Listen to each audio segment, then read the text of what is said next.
So, for time period 6, one continuity in American culture and society is the inequality in the labor workforce. American culture has always had a competitive nature in which people are always striving to be at the top, which ultimately means that someone needs to be at the bottom. This can be seen in the Gilded Age, which got its name due to being golden on the outside only. Some people had more money than they knew what to do with, while others worked up to 16 hours a day. You can also see this with those who practice vertical and horizontal integration, such as Rockefeller and Carnegie. The reasoning behind this inequality is that it was believed that these elites were meant to steer the ships to prosperity with their vast wealth.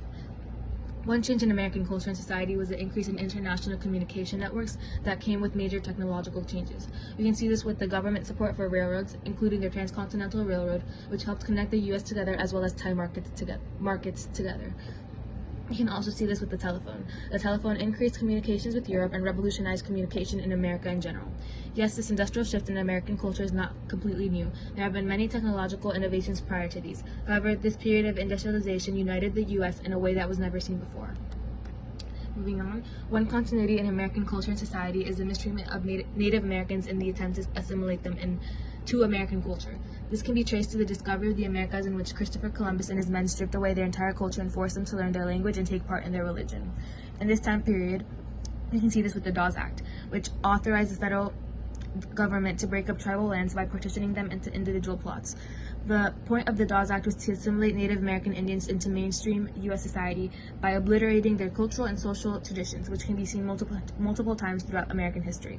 One change in American history was the new urban cultures in the U.S. that resulted from both internal and international migration. The increased urban populations fostered the growth of a new urban culture, which can be seen with urban neighborhoods such as Chinatown and Little Italy.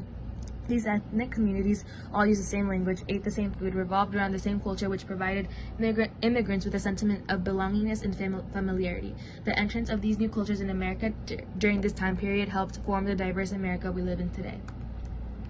Another continuity in American history is segregation. The main foundational aspects of segregation consist of racism and the discrimination of Black people, which can be traced back to slavery. African Americans have been forced to endure physical, verbal, and mental abuse for centuries. Despite all the progress done during the Reconstruction, the verdict of Plessy versus Ferguson resulted in separate but equal, which forced African Americans to have their own schools, bathrooms, and even their own sections to sit on the bus. This case helped mark the end of the gains African Americans had made during the Reconstruction and only increased violence and discrimination. One change in American culture and society at the time was the desire on the behalf of the elite to help those who were less fortunate. This is also known as the Gospel of Wealth, in which major wealthy business leaders decided to make good contributions that enhanced educational opportunities in urban environments. For instance, Andrew Carnegie argued that the wealthy were meant to give back with charity work. Many people began to fund private universities such as Stanford University of Chicago, Vanderbilt, Duke, etc. With the Gospel of Wealth, many of the elite not only helped urban communities but were able to display their wealth and good nature for the world to see. For time period 7, a continuity in American culture and society is the Progressive Era. The Progressive Era was a period of widespread social activism and political reform across the U.S. The main objective was to address problems caused by industrialization, urbanization, immigration, and political corruption. This desire of the American people wanting to make their voices heard is not new to America. A similar sentiment can be seen in the previous unit with the Pullman strike, where the Pullman Railroad Company laid off workers and slashed their wages. This reform culture can be seen all throughout American history from different groups of people due to different types of issues.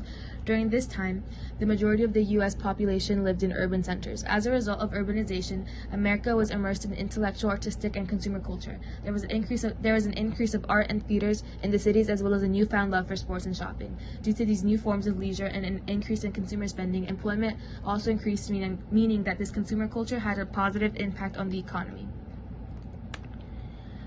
For 7.2, a continuity in American culture and society are the cultural and political controversies that emerged during the 1920s that resulted from gender roles, modernism, science, religion, race, and immigration.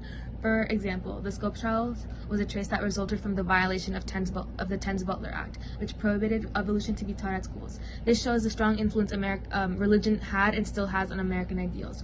Flappers were also highly criticized due to their short hair and their love of drinking, dancing, and smoking. This shows that America continued to have this set mentality that women are supposed to look and act a certain way in order to fit in with the rest of society. A change seen in American culture during this period is the spread of national culture as well as a greater awareness of regional cultures as a result of new forms of mass media. With the radio, music and sports could be enjoyed by everyone. With programs such as FDR's Fireside Chat, people were able to become informed with his New Deal program. The cinema also brought light to many social issues such as racism.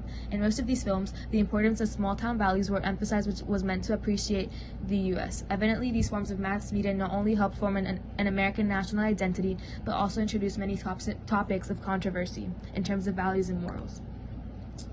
And last but not least, for key concept 7.3, a continuity within American culture and society is a superiority complex America has maintained with minorities for several years. An example of these are the Japanese internment camps during World War II, in which the American government found it okay to imprison innocent Japanese Americans in camps where they were stripped from their past lives. Although slavery was much more extreme, similarities can be found in both, such as taking innocent people away from their homes, violating their basic human rights, and dehumanizing them. The reasoning behind the superiority complex is due to all the concepts formed to justify the way Americans treat minorities, such as social Darwinism. One change is the U.S. participation in World War II, which transformed many groups in American society, such as women. Approximately 350,000 women joined the military during the World War II. However, women also took on new jobs at home, which helped debilitate the idea that women are less capable than men. The reasoning behind women stepping up and taking these roles in society was due to the fact that the men were fighting in the war and someone had to take their places back at home. The active roles women played in society, as well as in winning the war, was a major step in acknowledging women as equals. Thank you for watching.